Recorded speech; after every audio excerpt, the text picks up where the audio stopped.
Hello प्यारे बच्चों, मैं आ गया हूँ आपके बीच एक और नया कॉन्सेप्ट डिस्कस करने। तो आज का कॉन्सेप्ट क्या रहेगा?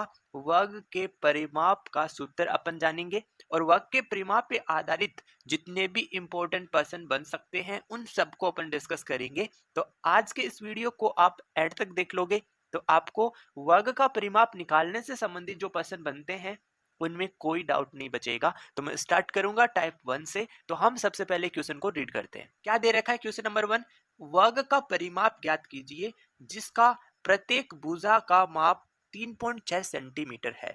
हमें क्या ज्ञात करना है? वर्ग का परिमाप ज्ञात करना है। तो सबसे पहले मैं आपको फॉर्मूला बता देता हूं। वर्ग का परिमाप, पेरीमीटर ऑफ स्क्वायर। फॉर्मूला क्या होता है? सभी को फॉर्मूला याद करना है। 4 इंटू साइड, साइड की जगह अपन क्या लिख देंगे? भुजा। तो क्या आ जाएगा? 4 इंटू साइड आ जाएगा। और इसका इकाई क्या होता है? इकाई आ जाएगा यूनिट। जो भी हमें इकाई दे रखा है, जो भी हमें यूनिट दे रखा है, वही क्या आ जाएगा? वर्ग के परिमाप का इकाई आ जाएगा। अब हमें क्वेश्चन में क्या दिया है? भुजा। भुजा की माप दिया है, हमें साइड दिया है कितना? 3.6 सेंटीमीटर। वर्ग के परिमाप पे आधारित जो फर्स्ट टाइप बनता है वो मैं समझा रहा हूँ, बिल्कुल आसान है। आपको फॉर्मूले में वैल्यू रखना है। देखो, वर्ग का परिमाप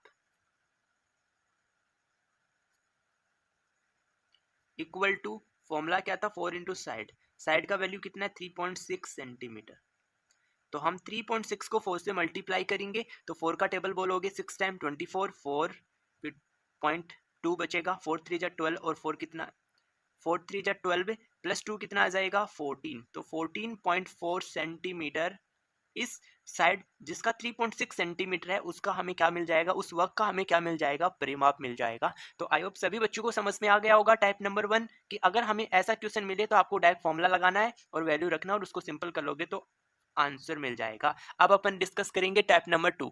देखो, टाइप नंबर 2 क्या दे रखा है? क्वेश्चन को पढ़ो अच्छे से। एक वर्गाकार चित्र के चारों ओर फेंस करने की दर 35 रुपए पर मीटर से कुल खर्चा 4,480 रुपए है। तो उस चित्र की प्रत्येक भुजा की लंबाई ज्ञात कीजिए। इसने कहा है कि चित्र कैसा है? फील्ड कैसा है? वर्गाकार है, स्क्वायर के आकार का है। तो मैं सबसे पहले क्या करता हूँ? डायग्राम बनाता हूँ।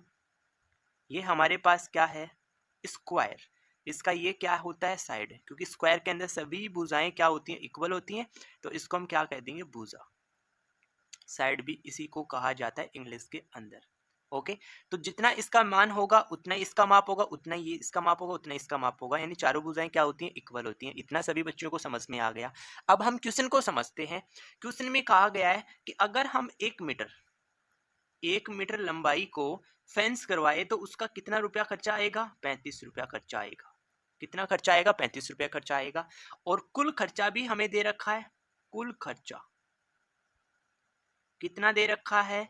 क्वेश्चन में 4,480 रुपए दे रखा है। हम इस वर्ग की भुजा ज्ञात करना चाहते हैं जब हमें इस क्षेत्र का परिमाप पता लग जाए। क्योंकि आपको पता फॉर्मूला क्या होता है? वर्ग का परिमाप। वर्ग का परिमाप इक्वल टू क्या आ जाएगा? 4 इंटू साइड आ जाएगा। साइड हम कब निकाल सकते हैं? जब हमें वर्ग का परिमाप पता होगा। जब हम वर्ग का परिमाप ज्ञात कर लेंगे, उसको 4 से भाग दे दोगे तो आपको क्या मिल जाएगा? साइड। और वही आपको ज्ञात करना है। तो हमारा इस क्वेश्चन में क्या फाइंड आउट करने का मेन टारगेट रहेगा? वो रहेगा परिमाप। पेरीमीटर हम कैसे निकालेंगे? तो जो इन्फॉर्मेशन हमें दे रखी है उसी से हम क्या करेंगे? पेरीमीटर निकालेंगे। देखो, इसने कहा है कि कुल खर्चा आया 4,480 रुपए का और प्रति मीटर, 1 मीटर को हम फेंस करवाते हैं तो उसका खर्चा कितना रुपया है? 35 रुपया है। तो जब हम टोटल खर्च को 35 रुपए से भाग दे देंगे तो हमें यहाँ से क्या पता चलेगा? परिमाप पता चलेगा। ध्यान से समझना। जो आपको टोटल खर्चा दे रखा है फेंसिंग करने का, उसको आप पर मीटर की कॉस्ट से डिवाइड कर दोगे तो हमें क्या पता चल जाएगा? परिमाप पता चल जाएगा। तो आप इसको सरल कर लो, आपको यहाँ से मिलेगा परिमाप। रुपए से रुपए कट जाएगा। हम देंगे 4,480 में 35 का भाग। तो कितने बार काट लूँ? पहले मैं 5 से काट लूंगा। 5 से 7 से काट लेता हूँ। 7 का भाग दूंगा तो कितना आ जाएगा? 5 आ जाएगा। इसमें 7 का भाग देंगे तो 7 का टेबल 6 बार बोलेंगे 42, 2 बचा 28। 7 का टेबल 4 बार बोलेंगे और 0, 640। फिर 5 से काट देंगे तो 5 से काटोगे तो कितना आ जाएगा? यहाँ पे मैं लिख लेता हूँ 5 एकम 5, 1 बचा 14, फिर 5 दूनी 10, 4 40। तो 8 का टेबल बोलेंगे 5 बार तो 8 पंजे 40। यानी 128 मीटर हमें क्या पता लग गया? इस क्षेत्र का परिमाप पता चल गया। या फिर मैं ऐसा कहूं कि हम कितने लंबाई के क्षेत्र को क्या करेंगे, फेंस करेंगे, तो 128 मीटर लंबाई के क्षेत्र को हम क्या करेंगे, फेंस करेंगे। तो हमें साइड बतानी है, तो हम इस फॉर्मूले में मान रख देते हैं। देखो फॉर्मूला क्या था, वर्ग का परिमाप, तो वर्ग का परिमाप हमें पता चल गया 128 मीटर इक्वल टू क्या आ जाएगा, 4 इंटू साइड आ जाएगा। हमें यहाँ से किसका मान ज्ञात करना है, साइड का मान ज्ञात करना है। तो 4 यहाँ पे गुना में है, तो इधर कहाँ भेज दोगे, भाग के अंदर भेज दोगे। तो 128 मीटर के अंदर हम किसका भाग दे देंगे, 4 का। तो यहाँ से हमें क्या पता चल जाएगा, साइड पता चल जाएगा। तो साइड का वैल्यू कितना आ जाएगा, यहाँ से भुजा इक्वल टू कितना आ जाएगा, दे लो। 4 का टेबल आप कितनी बार बोलोगे, 3 बार बोलेंगे तो 12 आ जाएगा। 4 का टेबल 2 बार बोलेंगे तो कितना आ जाएगा, 8 आ जाएगा। तो भुजा, इस वर्गाकार क्षेत्र की जो भुजा मिलेगी वो मिलेगी हमें 32 मीटर। तो आई होप सभी प्यारे बच्चों को समझ में आ गया होगा कि अगर हमें इस टाइप का प्रश्न मिले तो हम उसको किस प्रकार से सरल करेंगे। ओके, तो वर्ग के परिमाप पे आधारित ये दो ही टाइप बनते हैं सबसे ज्यादा जो पूछे जाते हैं।